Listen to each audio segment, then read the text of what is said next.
Okay, quick disclaimer before we get started. The Blockmates podcast is for entertainment and informational purposes only and does not constitute financial advice. The information and opinions expressed on the podcast are those of the host and guests and do not necessarily reflect the views of Blockmates or its affiliates. Listeners are encouraged to do their own research and consult with a financial advisor before making any investment decisions. Blockmates and its affiliates are not liable for any losses or damages incurred as a result of the reliance on the information or opinions expressed on this podcast.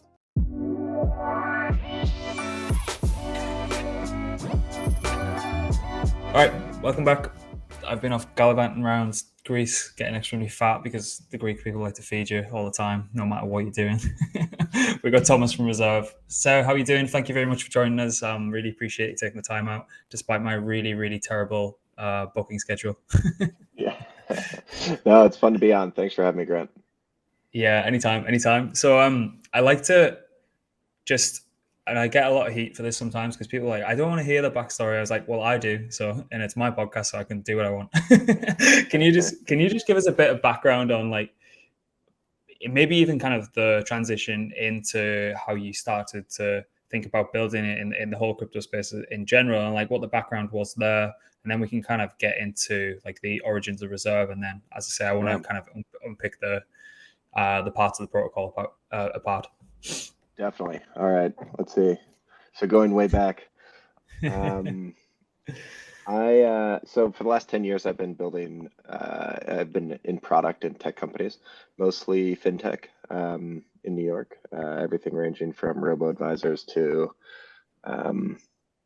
very large consumer tech mortgage companies. But for that entire, period, crypto was always my hobby at night. And, I was following for years, I think since 2014. And, but it was always a hobby. And then in 2021, I used Maker for the first time. And it was absolutely mind blowing to me. It was just this like, I got like a substantial loan in a couple clicks in a couple minutes. And, like I mentioned, I was in consumer mortgage lending at the time, and we had tens of thousands of people, and it'd take 30 days to close a loan, and you had to upload ungodly amounts of information. And this automatic DeFi loan was just so incredible to me, and so I had to go deeper. I went and discovered Uniswap, and I started comparing like Uniswap and Maker to their equivalents in the real world. And what struck me was the ability for a couple people to write code that could scale and do volumes that were similar to traditional products like Coinbase or, my consumer lending company. And so I had to get in. And so, I kind of canvassed the industry, and I was like, all right, it's time. I'm going to make the jump. I got lucky to get connected with Nevin, who founded Reserve a few years ago, and I can, tell you more about the story there. But we ended up finding a great fit for me to take on this protocol side of the project, which was in the research phase, getting ready to launch, but needed to get across the finish line. And so I jumped in, and then we launched the protocol in October of last year. And then, with another batch of audits in February of this year. And it's been really fun over the last couple of months to see this grow, see how people are using it, and continue to march towards our mission of fighting inflation and expanding access to stable currency. Yeah, it's something that's always, I've noticed like all the developments over the past however long, definitely keeping close tabs on it, because it seems this is one of the products that actually cuts through outside of the echo bubble, I think, and really gets the kind of real world adoption a lot quicker than a lot of other products in the space, which is always really impressive. And I think sometimes products will just cater for the hobbyists and the nerds, which is probably the basket I've put myself in as well. But, Same. But there's a great big world out there as well, where like these things should be put into place. And if we're trying to compare them to kind of some of the top fintech apps that you have on the planet, I know particularly in the UK, there's a lot of great ones, but there's aspects of Reserve that even just from like basic stuff like your UI and how you deliver the information, and the videos are like incredibly produced and things like that. It's just like that gets completely missed by the 99.99%. I think, particularly in DeFi, where it's like UI, what's that? UX, what's that?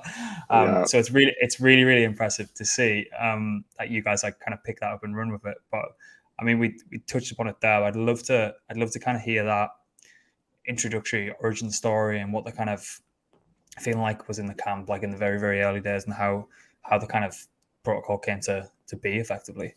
Yeah, definitely. So I'll actually start before I joined Reserve, joined the project, which was in 2019. The project was founded. It, with the goal of fighting inflation. This crazy idea of how can we create something where the decisions of a few people in the Fed doesn't impact our ability to preserve wealth and grow it over time. And it seems like, I mean, if you think about it, like how many of your friends spend what percent of their brain power on managing their money? It's kind of astounding, right?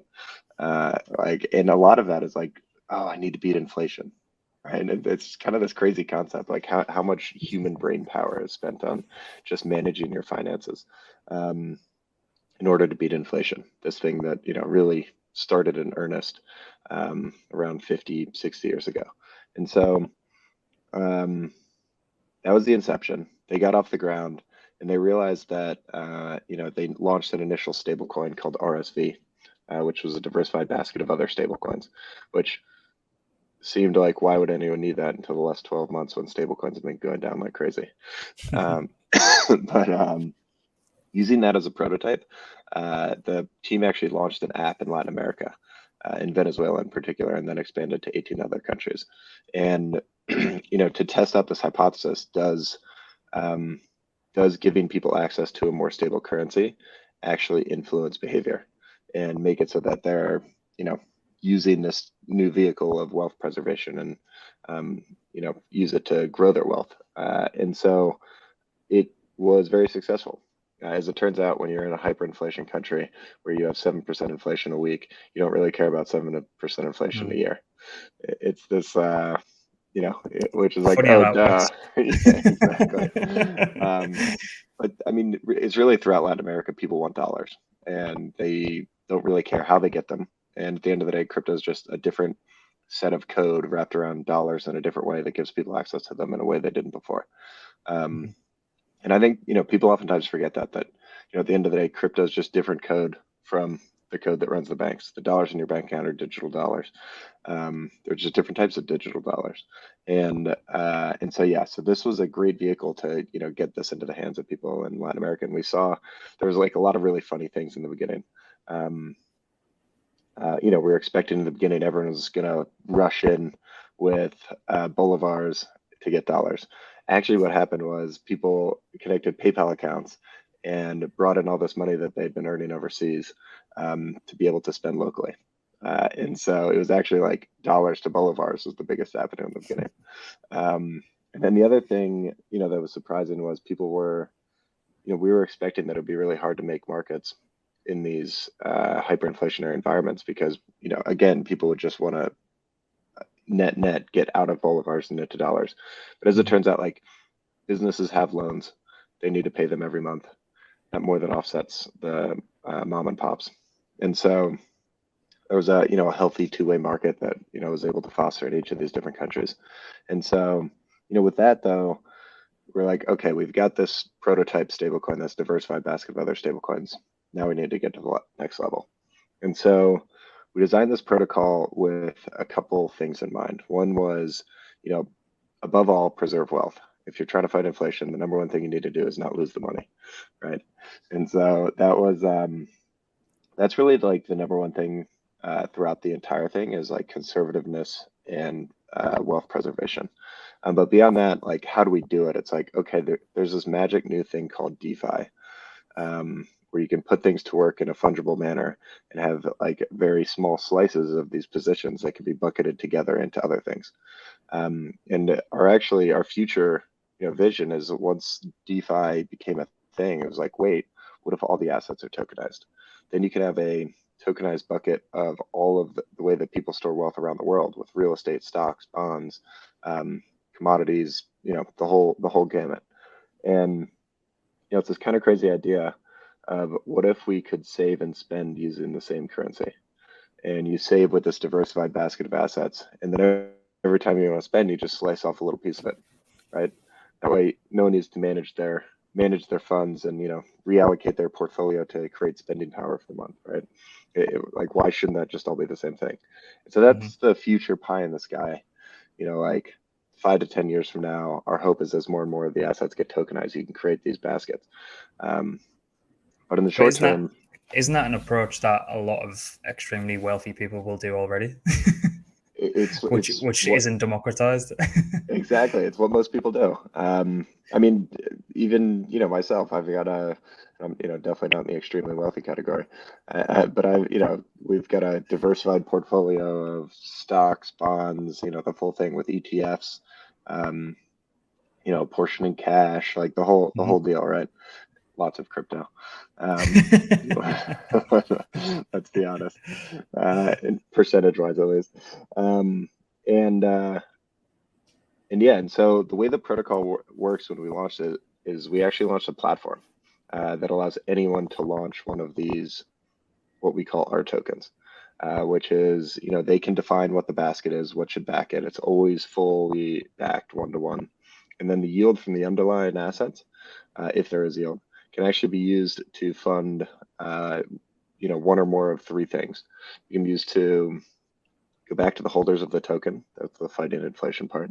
You can also go to fund a over-collateralization pool, where RSR holders can choose to stake their RSR on a particular R token. And then it can also go to any arbitrary third party. One of the tokens that has been launched, the person that deployed it allocated 3% of revenue to themselves. And for the help in promoting and growing the thing. And so there's really creative things that you can imagine. Like, for instance, someone launches a stablecoin where the yield goes to a charity, or someone launches a stablecoin where it goes to the company that launched it. There's pretty interesting, flexible things there. And so, there's been 3 that have been launched so far, and the platform's really flexible. So there's been a true stablecoin that was launched by our partner MobileCoin, which is a digital privacy L1 that allows anyone to send. Now with a stablecoin that's been bridged over to it, allows anyone to send dollars around the world privately, less than 5 seconds, and using the dollars as the gas fee, which is pretty cool. It was kind of like they actually have a really well-designed app that was the experience that I thought crypto would be when I first got into it. It's actually like a pretty magical experience. You just send money to someone, 5 seconds it's in, and boom. And is that mobile or desktop? Mobile. Yeah. The app's called Mobi. It's great. You can deposit crypto and bridge it over, and automatically exchange it in a pool behind the scenes, and you get these digital dollars that are like digital cash. It's pretty cool. But USD is also available, on Curve. You can mint it by just depositing the backing, and yeah, it's basically an over-collateralized stablecoin. This was actually famously launched, well, famous to us at least, famously launched 2 weeks after the USDC depeg, and it's half backed by USDC and Aave and Compound. It's in Aave, and it's USDC and USDT and Aave and Compound. And when that depeg happened, we were able to actually see the protocol at work. It autonomously sold off the USDC when it was depegged, replaced it with naked tether, which was designated as the backup asset, and then recollateralized with the over-collateralization pool. And so USD or other R tokens in the normal course of operations can actually recollateralize before the banks open their doors on Monday, which is a pretty cool thing. Yeah, that was a kind of crazy time. Yeah. So that's one of those you know where you were moments. I was just watching it all unfold and thinking, oh my God, is it over? My in-laws were in town and I was like, honey, I'm sorry. I'm going to have to be glued to my computer this weekend. It must have been refreshing to see it. I mean, touch wood, under probably one of the biggest stress tests you're going to see on something that is one-to-one backed. Yeah, it So was like the post-mortem must have been quite nice, if yeah, anything, for you guys. it was pretty wild because on one hand it was like, oh my goodness, this is what we designed it for. It's happening. 2 weeks after we launched, and 2 weeks after MobileCoin launched this new stablecoin on our platform, we're like, oh my goodness. But at the same time, we couldn't really do anything because we designed in that wealth preservation, inflation resistance. We were like, okay, how do people typically create inflation? It's by messing with the money supply. And so the protocol is permissionless to use. Anyone can do it. And also, no single party can stop anything from happening. And so it's all governance driven. There's a couple safety roles that are built in that can be designated to multi-sigs or other addresses. But for the most part, it's really just governance that has control over the thing. And so, when the protocol was like, all right, it set this thing to defaulted and it's going to sell this thing and buy up the other asset, that, there's nothing we can do but participate in the auctions. So yeah, the autonomous control of the protocol is, I think one of its most powerful things, but at the same time it's scary launching something that you don't have control over. Yeah, I was gonna say. Yeah, but fortunately it worked. Yeah, fortunately.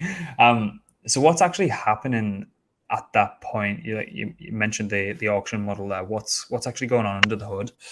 Yeah. So the protocol uses any oracles. For now, it's only using Chainlink oracles, not because it can't use other things, just because those are what's available.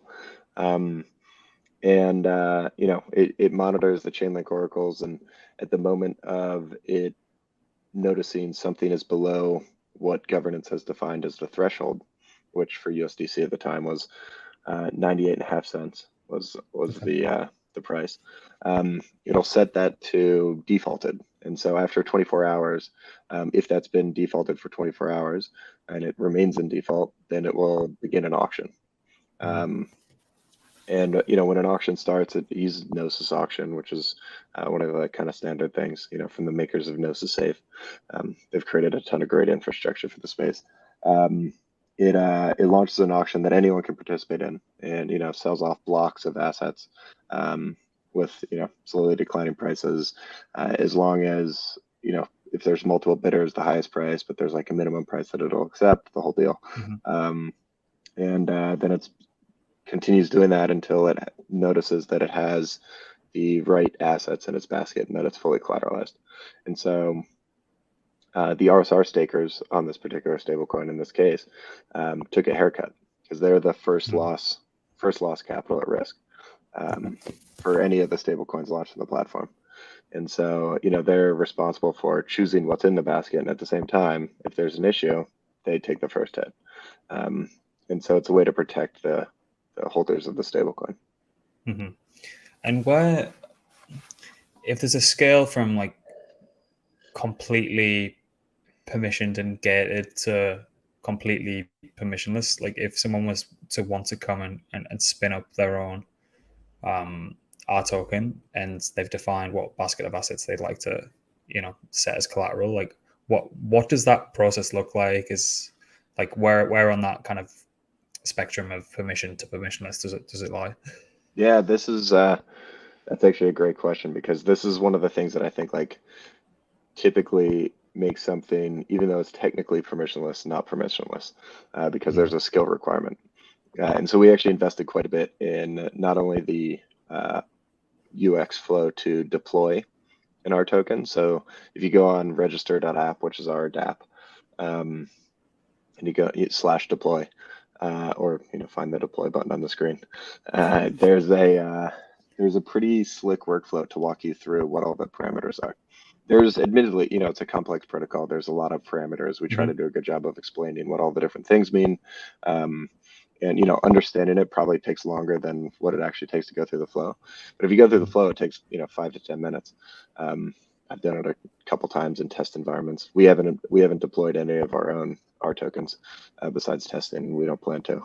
But yeah, it's a pretty slick flow, and you see this a lot in governance, in DeFi broadly, is a lot of the it's like, yeah, we voted on this change, but that change doesn't actually happen until someone writes the code. And so, and sometimes people go back on that, right? Like it's a snapshot vote, and then the team actually doesn't actually implement the vote, and so ours is all on-chain voting, and the UI will actually construct the call so that when a vote is complete, after the time lock, it'll actually be completed or executed rather.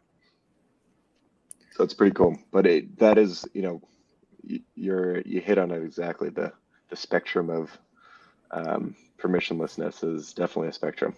It goes all the way from like multi-sig on one side, no UX to do it. You need to know how to code to smooth UX on the other side. Yeah, I didn't even. That's actually a really good point on it, actually, because from what I was thinking was completely permissionless, something like a Uniswap pool, and then something else which, like if you and I think we'll get into Curve in a minute because it'd be interesting, but you can definitely deploy a Curve, but to deploy a Gauge you need CRV, and then you need to go to go to governance and like play that whole political game that goes on over there. But as you say, there's also the other aspect of how permissionless is it.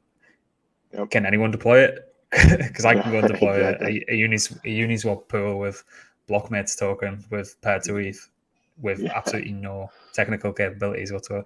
Don't take that as literal if anyone's listening. There is no Blockmates token because I know what some of these listeners are like. But, well, actually, there's probably now a Blockmates token. Oh God. I'm gonna get tied in with like BitBoy and people like that if I'm not exactly.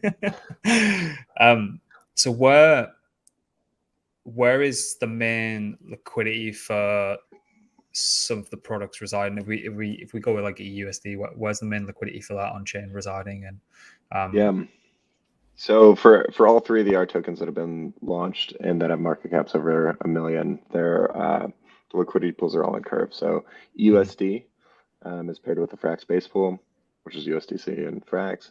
High USD, which is the first yielding R token, pegged to the dollar, and so over time that will be worth more than $1 as it continues to accumulate yield under the hood and distribute it. That's paired with the USD on Curve, and then ETH Plus, which is actually a good thing that highlights the flexibility of the platform. We designed it for stablecoins, but at the same time, diverse basket of assets, and so someone actually created something called ETH Plus, which is a diversified basket of liquid staking tokens. And right now it's Wreath and Steth, but more things can be added as more Chainlink oracles are added to the various liquid staked tokens. And that one's paired with ETH on Curve, and the latter two actually have fairly high yields on Curve at the moment. I think it's above 20%, depending on where you stake your LP tokens on Convex or Yearn or Stake DAO. And what I seen there's a kind of press release around it, but what the investment in the Curve ecosystem, like how much can you kind of tell us about that? Because we were doing a bit of consultation, would be a very, very strong word. it was helping people out that were trying to get a new stablecoin into market, and we were like, Uniswap will get you so far, and Uniswap will get you so far even with on UniV3 with someone like Arrakis looking after the LP, but you're gonna have to get to Curve, and there's the operations around it. I sent them this big report. It's like, are you gonna go down the CRV route? Are you gonna go down the CVX route? Are you gonna go down however many layers of the onion? So I'd love to kind of pick your brain on like how the strategy's been kind of used to obviously incentivize yield and depth of liquidity around the tokens. Yeah, I mean, you kind of hit on it there, but at the end of the day, stable coins require liquidity. And I mean, the other thing is that if you have a small market cap, people don't even talk to you. And so, right, like at the end of the day, like, what's a better way to say that last point? People look at market cap as a sign of safety. which I think it is, Mm. right? Mhm. Because it implies a couple things. It implies liquidity. It implies lots of other people have done due diligence on it. There's there's some real aspects that come along with that. And so, one of the easiest ways, one of the best ways I think to do that is via Curve, because it's kind of two birds with one stone. And so, like you mentioned, we announced a $20 million strategic investment in the Curve ecosystem, which we've been, and you highlighted some of the various ways to do that. We're diversifying across a variety of different ways. But we're currently using Convex CVX as well as Stake DAO's SDCRV as two of the different ways to do it, and always exploring other ways. But with those governance positions, we can, vote on the Curve gauge for various R token pools and help incentivize liquidity there. And I suppose the Frax base pair as well. That takes you can look at it two ways. One, you're going to get boosted incentives from the Frax side, or you could reduce the amount of incentive spend from the protocol side as well. So I think Frax are just, those guys are just so far ahead. They're just so smart about everything they do. And they've got a very, very big say of what happens in that ecosystem down to their CRV and CVX holdings as well. So very, very good to be.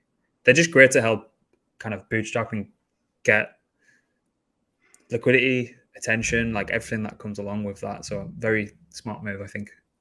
Yeah, they've had a very clever growth strategy over the last couple of years. They played the Curve game to perfection to get to where they are. It's like you mentioned, they're one of the larger holders. They've got I want to say 4 or 5% of the total CRV voting power, which actually isn't as high as you might think. But they do most of it via the vote bounties, as opposed to holding the tokens themselves. They will actually put up enough vote bounties to 6x their voting position every week, which is the way that they actually get the majority of their TVL incentives. Yeah, we're, they've been great partners to us, Sam and the team. I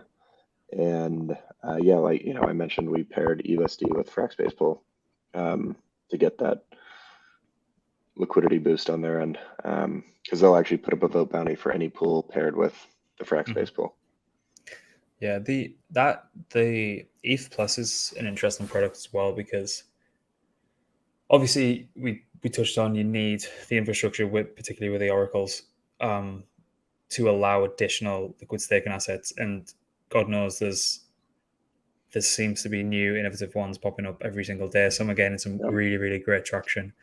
But what's interesting about that is, if let's say there's ETH plus in the future, where it's got maybe a handful, 5-6 different underlying liquid staking derivatives backing it, that then starts to look like a liquid staking derivative index. But what it also does is, depending on the weighting of something, it also reduces underlying risk, because if one liquid staking provider, for whatever reason, goes down, or there's slashing or whatever, your slashing risk is distributed across the whole spectrum of that index, as opposed to being concentrated on one specific LSD, or even if there was an exploit or whatever, touch wood, that were to happen. But that starts to get really, really interesting when stuff like that starts to come online.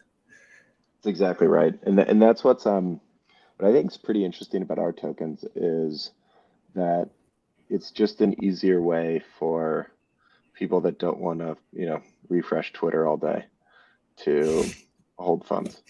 Yeah. It's so kind of interesting. After, RSV, like I mentioned, was our prototype that was in the app for a very long time. Over the last 2 weeks after the USDC depeg and recollateralization with the USD, the app actually swapped out RSV for USD.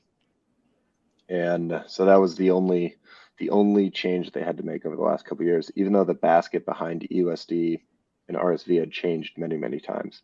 And so what's interesting about these things for a company is you basically outsource the worrying to the group of governors that are responsible for choosing the basket and also over collateralizing and giving up capital to recollateralize in the case of a default.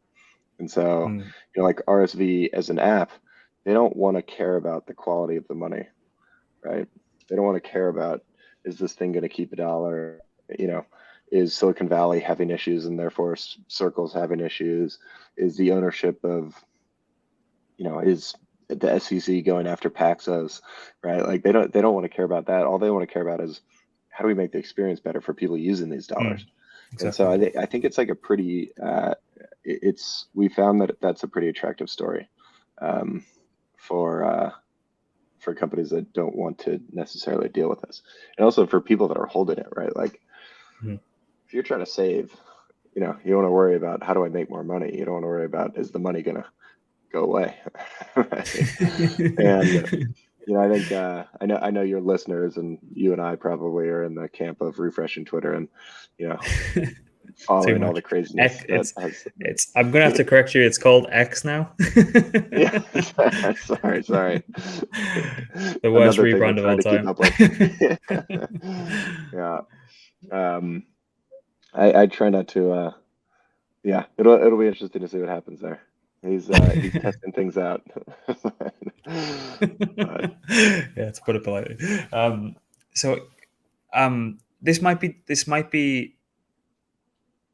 This question might have varied answers depending on the way you look at it. So with, let's say, the ETH Plus R token, with that yield that's obviously underlying because it's a yield bearing position on the collateral, does the holder have to do anything to claim that yield, or is it just continually rebasing? Or because I know Wrapstake ETH and Rockerpool ETH, staked ETH has a rebasing mechanism that generates a yield, whereas Rockerpool ETH incrementally increases over time. So like, does the protocol just handle all of that? No one needs to do anything. Like, what's that look like?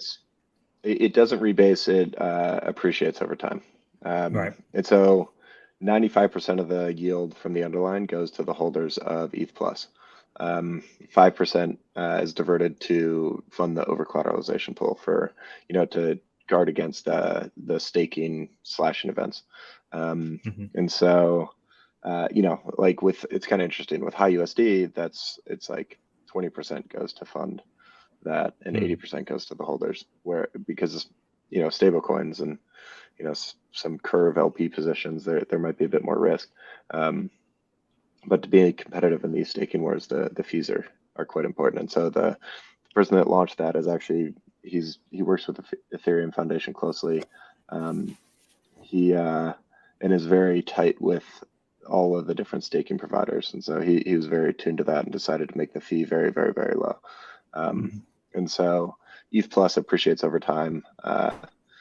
It's kind of funny you mentioned Wrapstake ETH and Steve. Rebasing tokens are actually a pain in the neck to integrate in other DeFi protocols. And so having just a naked wrapper token that appreciates is a much easier way to do it. And so we made that decision a couple years ago to distribute yield that way. Yeah, I don't think Lido foreseen how much of a headache that was going to be for them. And then we had the Rockerpool guys on probably 3 months ago now, and they were very much leaning into the fact that it was an extremely composable token and didn't rely on rebases. Yeah, exactly. It's a pain in the neck for other, like Curve has had to do a ton of custom work in order to integrate Steve. Now they've started moving towards Wrapstake ETH, but there was a ton of integration work and custom pool creation there to make that work well. Yeah. So we've kind of brushed upon it a few times, but how does the RSR token come into play here? Like how do you guys look at it, and then how do users kind of tend to use it and approach it?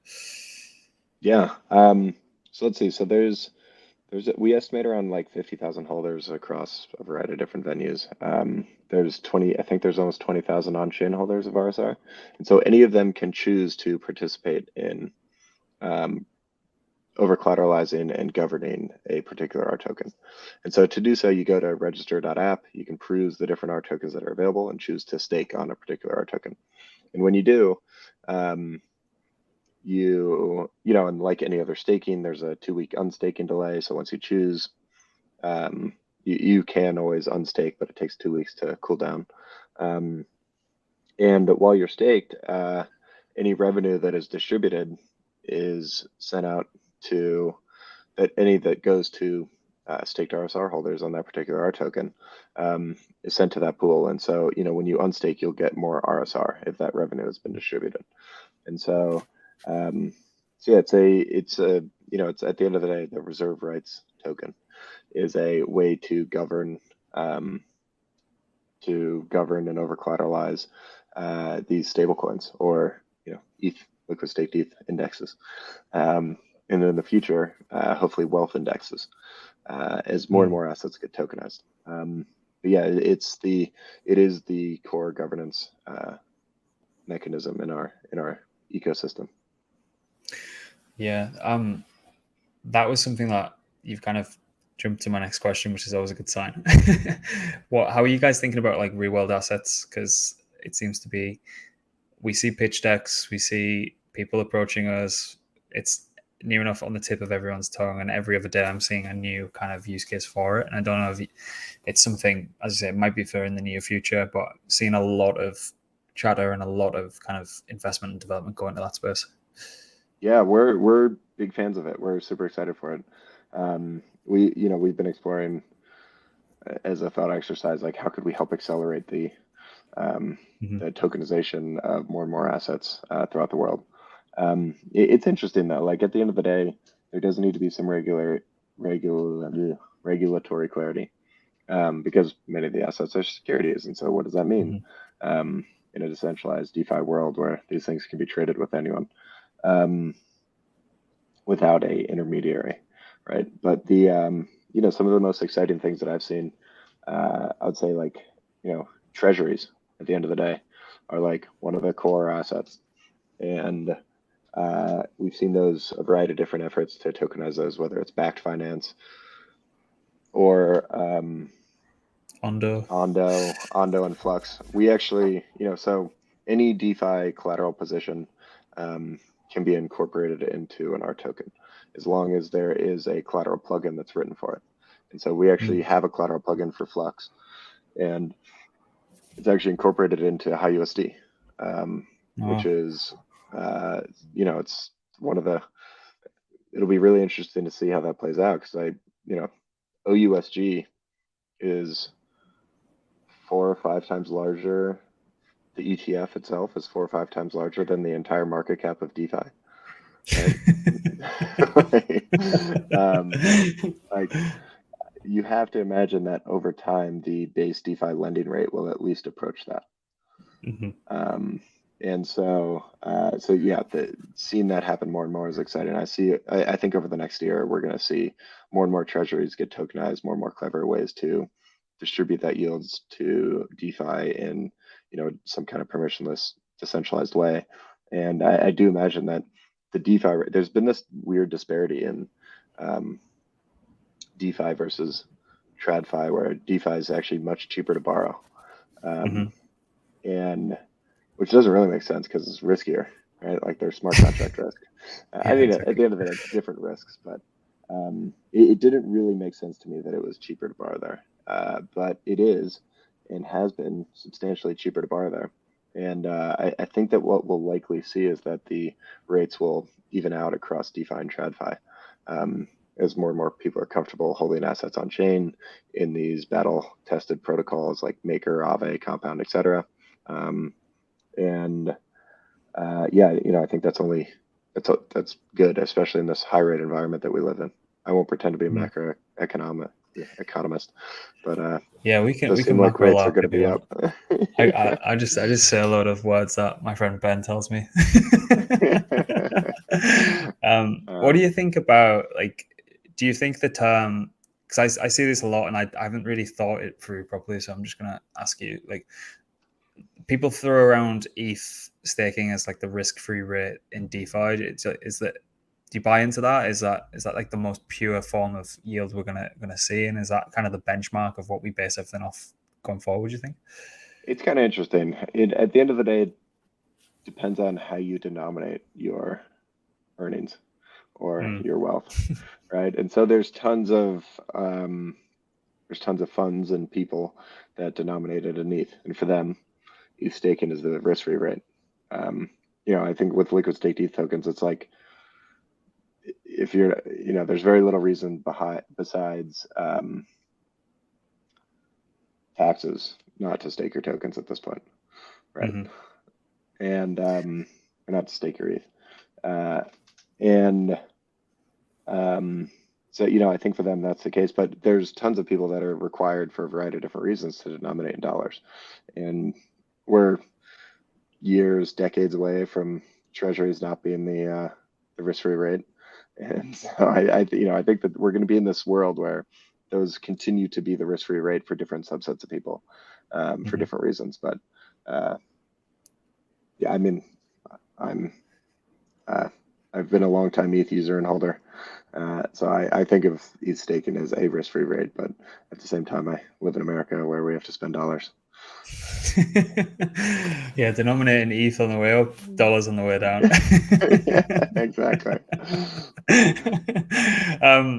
So how is Reserve thinking about, further afield? The whole L2 landscape is really, really hotting up. It seems like every protocol is like, it's like L2s are the new ERC20s.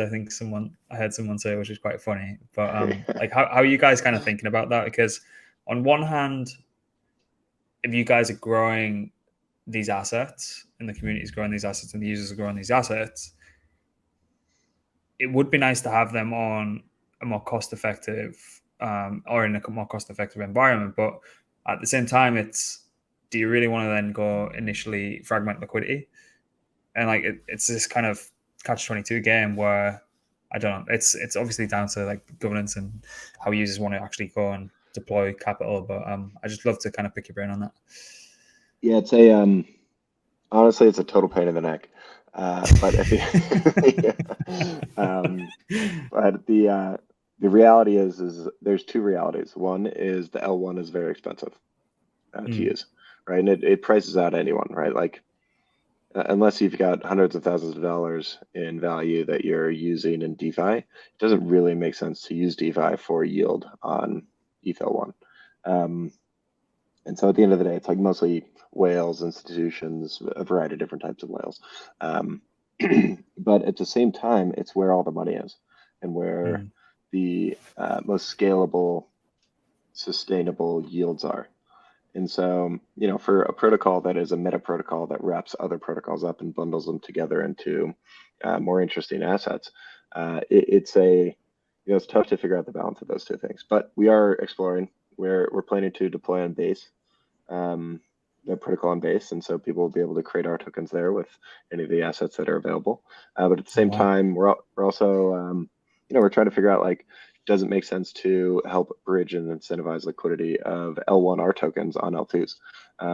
At the end of the day, like I mentioned, the most scalable yields are on L1s. And so if you can, the cool thing about an RToken is you package it up and you can bridge it anywhere, and that yield will follow. Or just jump to the end game and have reserve chain.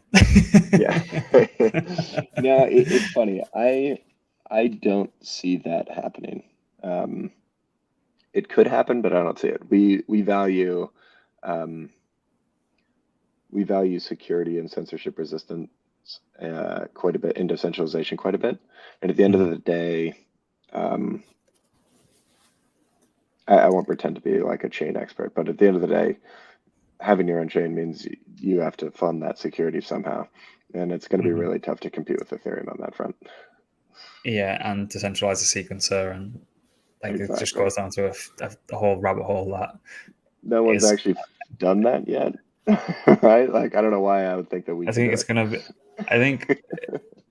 gonna be a funny one because it might end up costing a ridiculous amount of money and then makes LTs redundant. So that's a conversation for another day. But yeah, so we've touched on LSDs, touched on L2s.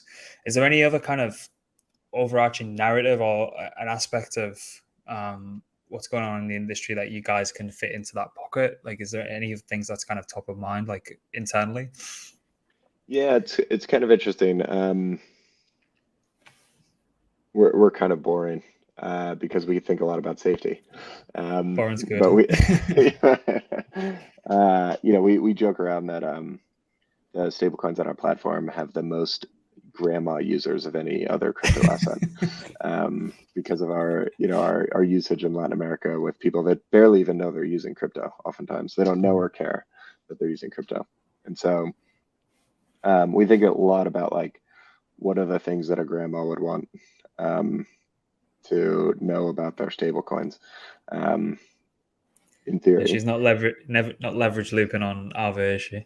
Not leverage looping on Aave, but there's a lot of things in traditional finance that I think are good. Oftentimes people throw out the baby with the bathwater. One of those things is rating agencies. Yes, they saw a lot of problems in 2008. I think everyone, I won't recap what happened with Moody's and the self-playing there, et cetera. But there's a reason that rating agencies are good, right? It's like independent auditors defining what safety looks like and then categorizing things so that, everyday people can just look at like A, B, or C, or, triple A or triple B or whatever. And so we funded a nonprofit foundation that just launched last week called Blue Chip, which is, as far as we know, the first and only stablecoin rated agency of its kind. And so they go through and they created a framework. Oh man, Garrett, their chief economist, is going to kill me. I can't remember the acronym for the framework right now. But they've got this framework where they go through and they rate all the different stablecoins. And there's been, a decent amount of great feedback from the community so far, everyone ranging from, other players in the space to DeFi protocols themselves. Some leaders from DeFi protocols have reached out and, pointed out some things that could be improved upon, like the pegs. It's bad if the peg goes down. It's also bad if the stablecoin goes above the peg, because then, those people can get stuck. And so yeah, that's something that is kind of exciting. That's off the beaten path that happened recently. Otherwise, it's funny. We're trying to do the basics really well, and so working closely with folks that want to launch interesting assets, helping people get access to them, whether that's on L2s or via a variety of different apps, and building out collateral plugins are the things that we're really focused on. Is there any push towards? I know we just mentioned about the grandma use cases. Is there any push towards, I don't know, if we think about EUSD as maybe collateral on a derivatives exchange, or just like additional use cases in DeFi? Is there any kind of movements around there? Or, yeah, definitely. USD is a pretty interesting. RTokens in general are a pretty interesting thing to lever up because there's over collateralization already that's paid for, and so the depeg risk is a little bit lower. And so we're exploring we're exploring, and actually people have approached us, exploring like how do we lever up a yield bearing stablecoin, or how do we lever up ETH plus, right, with ETH. There's definitely a lot of interesting opportunity there. People have told us they want it. We're exploring what is the best way to make that happen, or to help others in the industry make it happen. Yeah, I was going to say, I suppose the beauty of that is if you could kind of reverse engineer a product with the RTokens, if there was like a specific niche that someone was looking for, like an underlying collateral, but without taking on each individual asset, and they wanted to reverse engineer, they could kind of go about doing it that way. That's super interesting as well. Yeah, it's kind of funny. There's a variety of folks that you wouldn't expect have reached out, like like very intense hedge fund traders that want like a single position, and that's like a complex position of a variety of different things, or like how do we write these collateral plugins? And so yeah, there's funny. We made the platform very flexible, with a specific use case in mind, but there's definitely been some funny things that have popped up that it can also do. So have I missed anything that you might want to cover? If not, I just want to wrap it up and see if there's any like cool anecdotes you guys have had from, as we touched upon at the beginning of the episode about how people are actually using it. Is there any kind of really success stories? Any like kind of? Let's jump to that. Perfect. Because again, like if we're just gonna continue to slush money around in a circle in this echo chamber, it's all well and good and it's really, really fun. But again, I'd like to see or hear some kind of stories about what's happening on the ground, like farther away from where I'm at now in the world. Yeah, it's I mean, at the end of the day, crypto doesn't really solve that many day-to-day problems for you in the UK or me in the US. We can not send a wire. It's much faster and easier to transfer a stablecoin, right? Mm-hmm. But at the end of the day, like the real use case for crypto right now is in the developing world, where people don't have access to the financial systems that we have access to, where the banks don't work, where you're either not allowed to hold a stable asset in a bank like dollars. Like in Colombia, it's illegal to hold dollars in a bank account. Or you're worried that the government's going to take your dollars, like in Argentina or Venezuela, if you put them in a bank account, or Turkey, or countless other countries. And so at the end of the day, like crypto and stablecoins in particular are like a killer use case in these different Mm-hmm. places. And that's where I see it as like one of the most interesting, like classic disruption. I don't know if you've heard of disruption theory by Clay Christensen. No, I haven't. He's like a famous Harvard Business School guy. He wrote a great book. You should go read it. But it tells the story of like technology when it comes out. Oftentimes, is it doesn't solve all the things, and for the vast majority of use cases, it doesn't actually solve their problems. But it does solve like a small segment at the bottom, and then over time, technology gets better and better and eats away and is just cheaper and better for more and more use cases. And that's kind of how I see crypto and stablecoins and DeFi is it's like a very useful thing for people in developing countries right now. It's a way to get access to stable currency and move it around the world and get around these crazy capital controls. And protect people if their government collapses, right? That's not an issue for the vast majority of people, though, and so over time that'll grow and grow and grow. I realize I'm not giving like specific anecdotes. I'm kind of ranting on how I see this. I think it's real. My friends are coming to see me in a couple of weeks. I'm based in Asia at the minute, and they were saying they were recently traveling in Cambodia, and there was some kids outside of the road, and I think they were trying to like ask for a little bit of money out of them, and so they had I think is it a real Cambodian real, and my friend Adam had tried to give him some of that, and they were like, no, dollars, dollars. Yeah, exactly. So even kids from such a young age in Cambodia, they know what's what. Exactly. Well, this has been a lot of fun, Grant.